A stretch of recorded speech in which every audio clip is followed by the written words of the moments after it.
हमारी कैसे अच्छी बनेगी, हम कैसे शाद और आबाद रहेंगे, इस बात की फिक्र करना जरूरी। आज इस मौके पर वक्त की तंगी के साथ मैं आपको ये पैगाम देना चाहता हूँ कि घबराने की जरूरत नहीं है।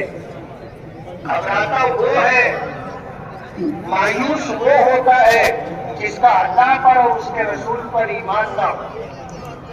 हम तो जिस जात पर ईमान रखते हैं, हम मजबूर हो सकते हैं, बेबस हो सकते हैं, लेकिन वो कादिर मुतलक है और वो जो चाहता है इस दुनिया में वही होता है। बड़े बड़े जालिम हुक्मरान आए और सफे हस्ती से मिट गए, लोगों को मिटाने की कोशिश की थी लेकिन खुद मिट गए, और ये दुनिया जैसे बाकी है उसी तरह बाकी है और बाकी रहेगी। और ये निजाम जैसा था आज भी है और आगे चलता रहेगा, लेकिन हुकूमतें कुफ्र और शिर्क के साथ तो बाकी रहती है, लेकिन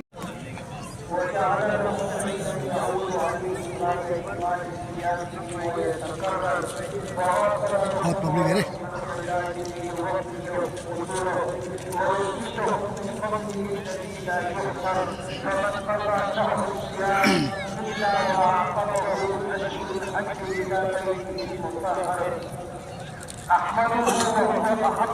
पब्लिक में पाई कैसे